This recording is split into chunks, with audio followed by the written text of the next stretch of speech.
Ruhun şeiri, sərvət və sədaqətin nağılı uzaq bir vaxtlar Azərbaycanın unudulmaz mənzərələri ilə bəzədilmiş, dağların əbədi qoynunda, dərələrin sərin sularında və qədim köklü çayların kənarında yerləşən Balakənd kəndində, insan həyatının incə və mürəkkəb toxuması öz əksini tapırdı.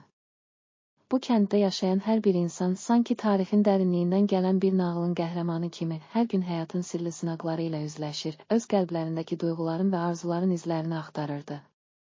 Bu kəndin sakitliyi və eyni zamanda içində yanıb sönən həyat enerjisi çoxlarının qəlbində əbədi bir iz buraxırdı. Kəndin dar, daşlı küçələrində hər səhər günəşin ilk şüaları ilə oyanan insanlar, köhnə ənənələrə sadiq qalaraq ailələrinin və torpaqlarının var dövlətinə sahib çıxırdılar. Onlardan biri də uşaqlıqdan bəri hər kəsin hörmətlə yad etdiyi xeyirxah və müdrik İsmail bəy idi. İsmail bəyin evindəki divarlarda asılmış qədim şəkillər və əlyazmalar keçmişin böyük hadisələrini, qəhrəmanlıq dolu anları əks etdirirdi. Onun söhbətləri sanki Tolstoyun romanlarındakı kimi insanın daxili dünyasına, qəlbinin dərin qatlarına səyahət etdirdi. İsmail bəyin 2 övladı var idi, böyük oğlu Rəşad və qız Nigar. Rəşad, kəndin ən ağıllı və zəhmətkeş gənclərindən biri kimi böyüdü. Həyatın çətinliklərinə qarşı mübarizə aparmağı, torpağa, ailəyə və ən əsası insana dəyər verməyi öyrəndi. Nigar isə kəndin incə ruhlu, dərin duyğulara sahib və şeirə qarşı böyük həvəsi olan bir qız idi. Onun sözlərində kəndin çiçəkləri, dağların sarsılmaz gücü və axşam küləklərinin incə səsi canlanırdı. Hər axşam kəndin kənarında, çayın sahilində oturub, o ürəyində yığılan hər bir hissi bir şeir kimi dilə gətirirdi. Bir payız səhəri dağların ətəyində yerləşən çay kənarında oturub, düşüncələrə dalan Rəşad, həyatın mənasını və insanın əbədi səyahətini özündə birləşdirən böyük suallarla məşğul idi. O, özünü sanki 1000 illik tarixə şahidlik edən bir kitabın səhifələri kimi hiss edirdi. Qayalıq yamaçlardan əsən soyuq küləklə qarışan yarpaqların xışıltısı onun qəlbindəki sükutu pozaraq hər kəsə məlum olan bir həqiqəti xatırlatdı. Həyat öz içində həm sevinc, həm də kədər, həm zəfər, həm də məğlubiyyəti birləşdirən sonsuz bir nağıldır. O gün kəndə qəribə bir xəbər gəldi. Uzaqdan gələn səfərlərdən biri deyirdi ki, sərvətin gözü adlanan çox qədim və möhtəşəm bir məbədin yerindən əbədi sülh və ədalətin simvolu olan bir şəxs öz ilahi hikmətini insanlara bəxş edəcəkmiş. Bu şəxs kəndlilərin arasında şairə ləqəbi ilə tanınan, ürəyində insanlıq sevgisi və təbiətə duyduğu heyranlıqla hər kəsi öz sehrinə çevirən bənzərsiz bir şəxs idi. Onun söhbətləri və şeirləri hər kəsin qəlbində yeni ümidlər, yeni arzular oyadırdı.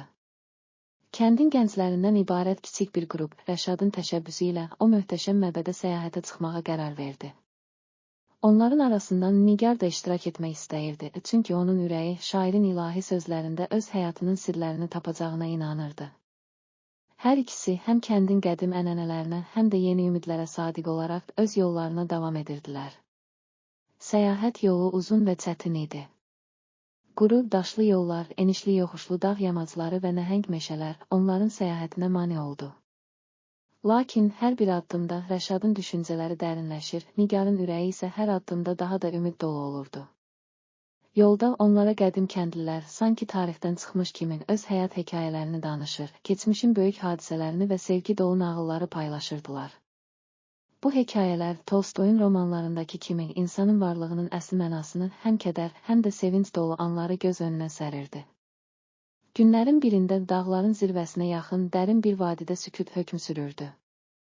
Burada əsrarəngiz və möhtəşəm bir məbəd yerləşirdi. Məbədin divarlarında 1000 illik nağılları əks etdirən freskalar qədim dövrlərin sirlərini dilə gətirirdi. Hər küncdə həyatın və ölümün, sevincin və kədərin, ümidin və üzüntünün izləri görünürdü. Rəşad və Nigar bu müqəddəs məkanda dayanıb insanlığın əbədi sınaqlarını və təbiətin ölümsüz gözəlliyini hiss edirdilər. Rəşadın qəlbində kəndin və torpağın dərinliyindən insanın öz mənliyini və qəhrəmanlıq arzusunu tapmaq üçün uzun illərdir axtardığı bir səs var idi. Məbədin qapısında dayanıb, ağır addımlarla içəri daxil olan Rəşad və Nigar orada gözləyən şair ilə qarşılaşdılar. O, orta yaşlarında dərin baxışlı və sükunətli bir insan idi. Üzündəki incə təbəssüm sanki bütün dünyanın acı və şirin hekayələrini özündə cəmləşdirmişdi. Onun səsi dağların əzəmətindən, çayların axar səsindən və tarixdən gələn hikmətlə dolu idi. Ruhun səsi hər birimizin içində gizlənmiş bir nağıl kimi danışır. O, sözlərinə belə başladı və şeirləri Nigarın ürəyində dərin izlər buraxdı. Şair, kəndin və torpağın ruhunu, insanın öz içindəki mübarizəni və sevgi dolu arzuları bir-birinə qarışdıraraq şeirə çevirmişdi. Onun hər bir sözü sanki yerdəki hər bir daşın, hər bir ağacın və hər bir canlının öz səsini eşidirdiyi kimi insanlara həyatın əsl mənasını çatdırırdı. Rəşad, onun sözlərində kəndin və torpağın, dağların, çayların və meşələrin əbədi sirlərini tapdığını hiss etdi. Bu an hər kəs üçün bir aydınlanma anı idi, sanki insanın içindəki qəhrəmanlıq və məhəbbət, təbiətin ölümsüzlüyünü və kainatın dərinliyini birləşdirirdi. Səyahət davam edərkən kənddən ayrılan hər bir gənc öz qəlbində yeni ümidlər və yeni arzular daşımağa başladı. Rəşad özünü kəndin ən zəngin tarixi və mədəniyyətinə bağlı hiss edirdi. Hər bir küncdə, hər bir daşda və yarpaqda o, keçmişin sirlərini və gələcəyin ümidini tapırdı. Nigar isə hər axşam gökyüzündə parlayan ulduzlara baxaraq şairin ilahi sözlərini öz ürəyində dinləyirdi. Onun üçün həyat hər anın və hər duyğunun içində gizlənmiş bir şeirdən ibarət idi. Səyahətin sonunda kəndə qayıdan gənclər özlərinə yeni dünyaların qapılarını açdılar. Kəndin hər küncündə, hər bir üz-üzündə həyatın dərin mənasını, sevginin, sədaqətin və əbədi ümidin izlərini görmək mümkün idi. İsmail bəy öz evində oturub, keçmişin və gələcəyin qovuşduğu bu nağılı dinləyənlərə həyat təkcə maddi zənginliklə ölçülmür, o, qəlbdən insanın ruhunun dərinliyində gizlənən sevgi, mərhəmət və ümidin əbədi təcəssümüdür, deyə sözlərini səsləndirdi. Bu hadisələr kəndin ruhunu bir daha canlandırdı. Kəndlilər hər biri öz içindəki o gizli şeiri tapmağa çalışır, təbiətin ölümsüzlüyündə və tarixdə itirilmiş nağıllarda özlərini tapırdılar. Hər bayram, hər toplaşma sanki keçmişlə gələcəyin bir araya gəldiyi müqəddəs bir an kimi yaşayır, insanın varlığının dərin sirlərini ortaya qoyurdu. Rəşad kəndin gələcəyinə inamla baxır, öz içindəki qəhrəmanlıq və sevgi dolu arzuları həyata keçirmək üçün əzmkarlıqla çalışırdı.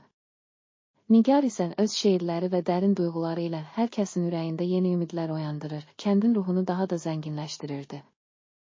Beləliklə, Balakənd kəndi yalnız bir yer deyildi, o, insanın varlığının və torpağın dərinliyində daşıdığı əbədi bir sevgi və ümid simvoluna çevrildi. Hər kəs həyatın hər bir anında təbiətin və tariximizin ölümsüz nağıllarını yaşadı. Hər addım, hər baxış sanki bir şeir kimi insanın qəlbində əbədi izlər buraxırdı.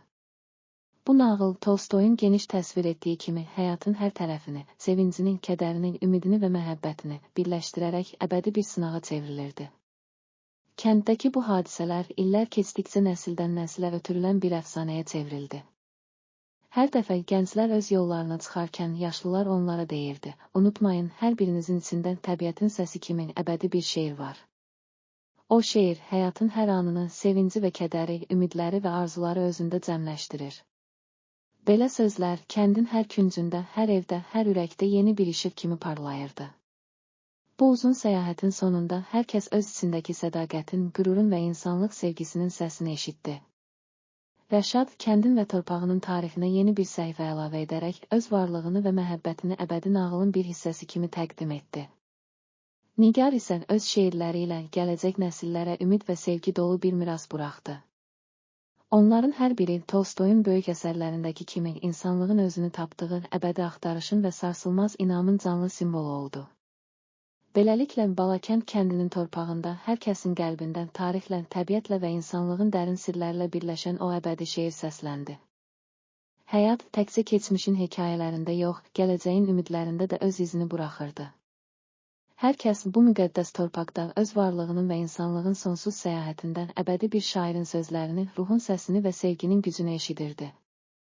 Bu nağıl hər nə qədər uzun illər keçsə də Balakənd kəndində yaşayan hər bir insanın qəlbində, tarixin dərinliyində və təbiətin ölümsüzlüyündə yaşamağa davam etdi. O günlərdə kəndin dar küçələrindən yüksələn hər bir səs, hər bir baxış, sanki insanın qəlbindəki əbədi şeirin, sevgi və sədaqətin canlı təcəssümü olaraq yeni nəsillərə ötürülürdü. Hər kəs bilirdi ki, həyatın ən böyük sərvəti insanın öz qəlbində gizlənən o əbədi, dəyişməz sevgi və səmimiyyətdir. Beləliklə, Balakənd kəndində hər səhər günəşin doğuşu ilə başlayan həyat, gün batımı ilə bitən, lakin ürəklərdə əbədi iz buraxan, qürur və ümid dolu bir nağıl kimi davam etdi. Hər bir nəfəs, hər bir addım, hər bir söz sanki insanın öz varlığının, əbədi səyahətinin və qəlbinin dərinliyində gizlənmiş bir şeirin canlı ifadəsi idi. Bu hekayə həm bir ömür, həm də bir nəsil üçün ilham mənbəyi oldu. Balakəndin torpağında doğan hər kəs öz içindəki o gizli şeiri tapmağa çalışdı. Həyatın hər bir çətinliyini və sevinci bir-birinə qataraq əbədi bir miras yaratdı. Hər kəs həyatın sirlərinin, təbiətin sükutlu gözəlliyini və insanın dərin duyğularını birləşdirərək öz varlığının əbədi şeirini yazdı. Beləliklə, Ruhun şeiri, Sərvət və Sədaqətin nağılı adlı bu hekayə Balakənd kəndinin ruhunun, insanlığın əbədi səyahətini və sevginin gücünü təcəssüm etdirərək nəsildən nəsilə ötürülən bir əfsanəyə çevrildi. Hər dəfə kəndli uşaq böyüyüb ürəyində o əbədi şeiri daşıdıqca, dünya daha bir parlaq, daha bir ümid dolu görünürdü. Həyatın hər anı sanki insanın öz içindəki o dərin, dəyişməz sevgi və səmimiyyətlə dolu şeirin notları kimi Balakəndin torpağında əbədi olaraq yaşamağa davam edirdi.